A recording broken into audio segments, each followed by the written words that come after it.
Thanks. We're really excited about the opportunity to be here today, and I've got really three great panelists representing the Smart Columbus program with me here today. To my right, I've got Mike Stevens, who's the Chief Innovation Officer for the City of Columbus. To his right, then Julie Sloat, who's the President of AEP in Ohio and the Ohio Marketplace. And finally, Mark Patton from the Columbus Partnership. For those of you who don't know, that's the equivalent of what we have here in Cleveland, the GCP or the Chamber of Commerce. So my colleagues here on the panel are really the experts as it relates to smart cities, and we look forward to a great dialogue here. You know, there are some things that we just heard from the introduction as it relates to the funding and the multi-dimensions of the funding that have taken place from a public and private and non-for-profit partnership. So I think those are some of the areas that we're really interested in exploring today as it relates to kind of the Smart Columbus initiative and thinking about kind of what we can learn from Smart Columbus. Let me first start with a question for Mike. Maybe can you give us a little bit of a status as it relates to Smart Columbus, just to kind of ground us all in the current situation, a little bit of what we were talking about at lunchtime? Yeah, I'm happy to do that. Thank you for having me here this afternoon. It's always great to be able to spread the good news about what's going on at Smart Columbus and our smart city efforts, especially with our partners, Mark and Julie. So in the past year, we spent a lot of time organizing for success. We've been working closely. We've got two funders. One is Department of Transportation at the U.S. level, and the other is the Vulcan Foundation. U.S. DOT is really focused on intelligent transportation system and utilizing mobility and making improvements to our community through mobility. The Vulcan grant, we're focused on what are we doing to reduce greenhouse gas emissions, and a lot of that's going to be through our grid, as well as encouraging the consumer adoption of electric vehicles. In the past year, we've made some adjustments to our U.S. DOT projects. Initially, when we won the challenge, we had 15 projects identified. We've reworked that now, so we have 9 projects that are focused around enabling technologies, enhanced human services, and emerging technologies. And there are 8 projects underneath there that feed up into what we're now calling our Smart Columbus operating system, which was our integrated data exchange. There's been some road bumps along the way. I think one of the challenges we had as we ramped up, we didn't have the right people in the right roles, and we've made those changes. We have reworked our program management plan, so it's much more robust. Our systems engineering is getting better on the U.S. DOT side. On the Vulcan side, we're really fortunate because the partnership is, we've worked with them as a sub-recipient of the grant, and they have done a great job in driving the consumer adoption piece and really getting the message out around that. And then AEP has been a significant investor in the grid modernization as well as renewable energy. So when you have a company like AEP that's investing close to $200 million in that effort, you get some quick wins out of that. Great. Thanks, I told Mike. The rest of the panel I'd let them speak too, so I'm going to stop there. It's okay. It makes it easy for our moderator. So the next question is for Julie, and it really is when a large organization like AEP decides to, quote unquote, lean in on a program like Smart Columbus. What do you guys think about in terms of timing, investments, risks, outcomes? What are some of the criteria that cause you to go lean in the way you have done? Yeah, absolutely. To be perfectly candid, I don't think Smart Columbus could have come at a more opportune time for AEP and AEP Ohio. When I think about the things that we were doing leading into this award that Columbus has received, it really is all about improving the customer experience. When you think about your local utility, what we've always been steeped in is thinking about providing a service that is safe, affordable, and reliable. And that doesn't go away, but where we've been leaning toward and is consistent with Smart City is things like distributed energy, smart type energy, and renewable or sustainable type energy solutions. So that's where we were already headed. So when I think about the grid modernization efforts that we had already begun to kickstart, this dovetailed ideally with it. So when I think about specifically, we have about a $175 million commitment. The vast majority of that relates specifically to technologies to enhance the grid, to enhance the customer experience so that people can better understand how to use the product, how to reduce their costs, how to be more efficient about using the product. And of course, riding sidecar, we do have a commitment to developing 900 megawatts of renewable energy too, so 400 of which would be solar, 500 of which will be wind related. So in any event, things that we think about are, how do I work with my regulatory bodies and the other stakeholders that are part of the entire process? And it is a heavy lift because we've got to get everyone rowing in the same direction. So, is it something that keeps me up at night? No, because look, the world needs us and there's room for all of us. And it is our job as a utility to provide universal access. So when I think about smart city, it is for everyone. It's not just about owning a Tesla or something fun like that. That's the fun part of it, I got that. But from a utility perspective, this is supposed to make life better and to provide access for everyone and provide economic development opportunities. Again, all consistent with smart city. So really couldn't have come at a better time. And we've just used it as an accelerator and a greater catalyst for what we're already doing. Fantastic.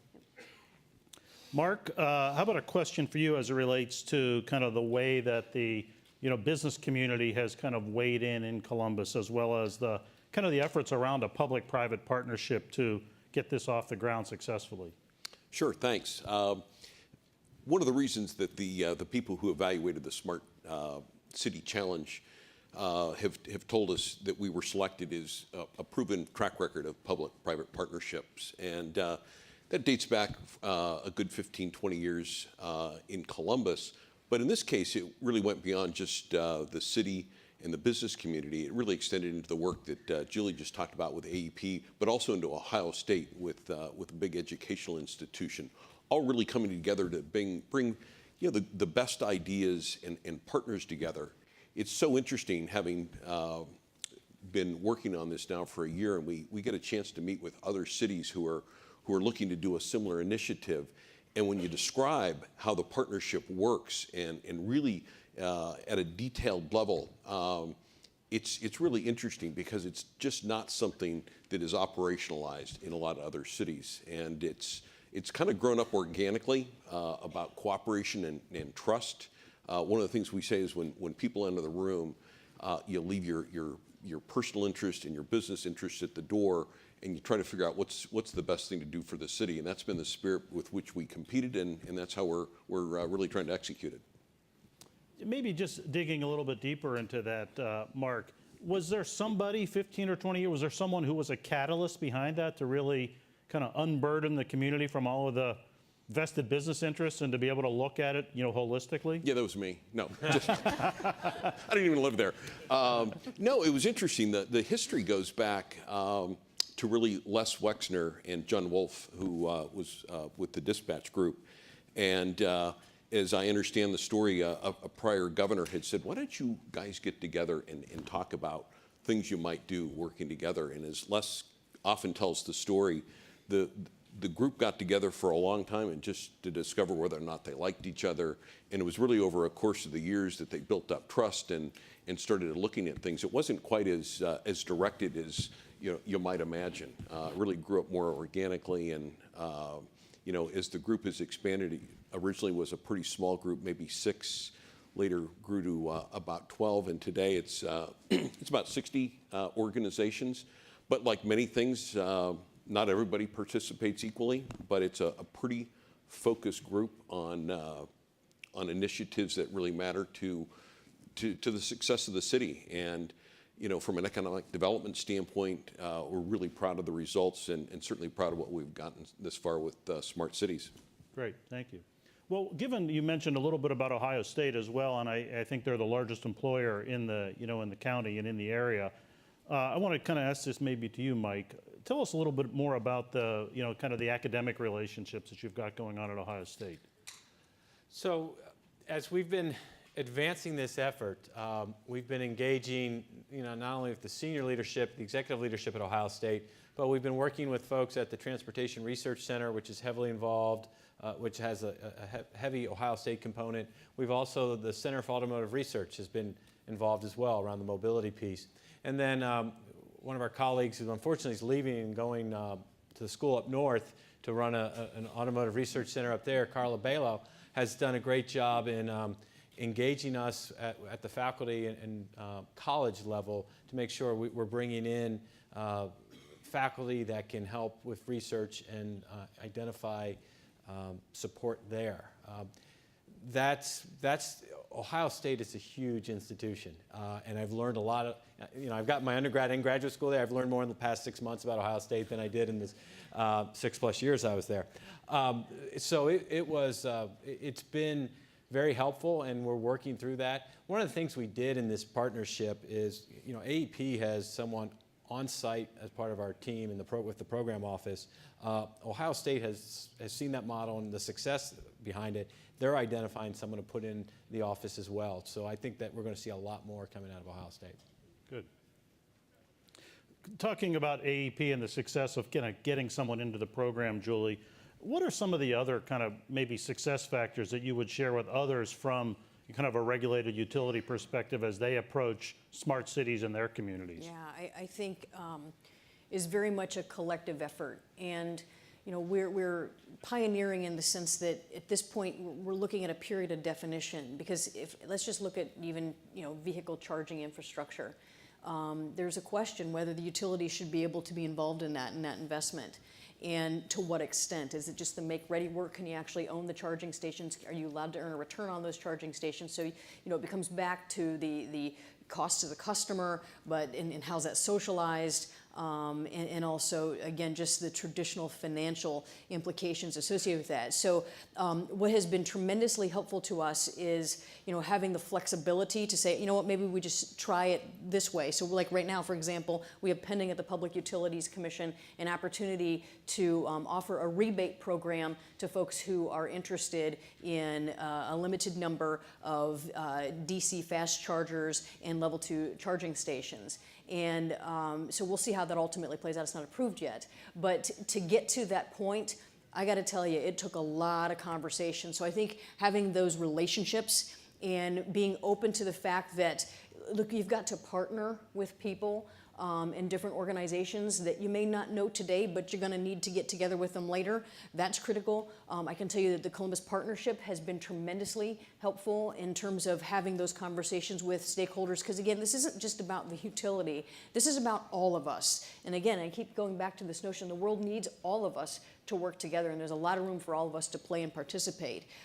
So that wasn't a surprise. But it seems to be working, but I'll be honest with you, I think we're just getting started. So let's see how this next opportunity goes with the Public Utilities Commission, and we'll go from there. The other surprise factors, I think about my company internally, and we have vehicle electrification targets that we want to hit. I got to be real sensitive to that, because my team, they're out in their trucks and cars and in bucket trucks on a daily basis. That's what we do. That's real personal to them. So they got to like the truck that they're driving. It's about trucks and it's about compensation. Well, I'm talking about their trucks now, so I got to be real sensitive about that. But those are things that come with the territory, but they're all in. It's good. Good. You talk about it's about all of us. Maybe I'll throw this out for anyone to jump in. Are there any of the, frankly, other 77 cities that competed for the Department of Transportation, program that you look to today for benchmarking or learning? Are there others that are out there kind of leading the way along with yourselves that you look to for ideas or collaboration? Yeah, I'll take that. So there were 7 semi-finalist cities, and they sort of refer to the gang of 7 because we continue to talk about things. And what I find really interesting is I spent most of my life in the private sector, largely in sales and marketing, and then a number of years in economic development. And there's often winners and losers, and usually one winner and lots of losers. And the thing that's interesting about the smart city initiatives is everybody who's participating is going to win. And so people take that attitude when they discover something new, and they're really eager to share it, and get together and talk about the things that they're working on, because their idea is is easily transportable to another area, and not in a competitive win-lose situation, but at all win-win. So we had an opportunity to have dinner with with 5 of the cities that they, in their minds, lost to Columbus.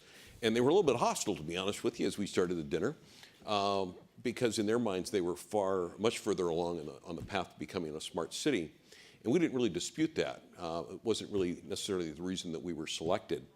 So there is lots to learn. But every city is a little bit unique. I look particularly at San Francisco, which was in the mix because the competition was about mid-sized cities. And I lived in San Francisco for a lot of years. And it's a very, very different city when you consider the density and availability of mass transit. Columbus looks a lot more like most cities in America. And so the things that we prove out, I think, will be applicable to lots and lots of places, and that's our hope. Any other comments? I can tell you from our perspective, again, from a regulatory construct perspective, we look at all of the other different jurisdictions across the United States that are engaged in types of activities that we're talking about here. So whether it's, again, I'll use electric vehicle charging infrastructure. One of the things that we've learned, I think it was in San Diego's service territory, where what they found was the utility was precluded from investing in that infrastructure to a great extent, so not in its entirety. But what they found is that crippled the ability to have the number of charging stations and the critical mass that they really needed for that city to accommodate that. So it's through those lessons too that we're trying to learn as well. So that's why I say I think we're just getting started in Ohio, absolutely, in putting your toe in with a pilot. When you think about where our traditional market's going to gravitate toward, it's going to be where they can make money. And that's fine, but there are going to be other places where maybe they don't make as much money, but they need to be served as well. And again, the utility, that's what we do. And that's been our lifeblood since our existence. So this fits that model. So we'll see how it continues to evolve, but absolutely, we look at constantly what other jurisdictions are doing, and we steal shamelessly when something works. Good. Mike, I'm gonna come back to some of the comments you made early on. As you looked at the program and you went from 15 projects to 9 projects or 9 work threads, what are the kinds of things that ended up, frankly, on the cutting room floor as you restructured the program a little bit? So a couple things that we were doing around oversized truck routing and overnight truck parking, that it was data feeds that we were getting from our Ohio Department of Transportation. So we recognized that didn't need to be a standalone project. That could go into the operating system and feed into that. So that we lost 2 there. Smart street lighting is still an important smart city initiative, but across the city it was bigger than what the grant work was, and it wasn't being coordinated all that well outside of the grant. So we decided that we were still going to pursue that as a smart city component, but it just wouldn't be part of our grant. So we lost 1 there. Another issue is parking, and we were trying to do a parking solution, and our Department of Public Service was also expanding how they are managing their parking, and there wasn't good coordination there as well. So we said, instead of using grant resources, we're going to let our Department of Public Service pull back and really work towards a solution that's more global across the city. One of the things we added, though, was what we call prenatal trip assistance. When Mark talked about, there are 2 strong components of why we run the challenge. One is the Columbus Way, our public-private partnerships. The other is we talked about how we're going to use mobility to help contribute to reducing infant mortality. Mayor Ginther has a significant initiative about reducing infant mortality called Celebrate One. So about 6 weeks ago, we came together as a program office and with key stakeholders, and we talked about what we put in our initial grant, what were our goals, and what was missing. And the thing that was really glaring was this opportunity to use mobility to help reduce infant mortality.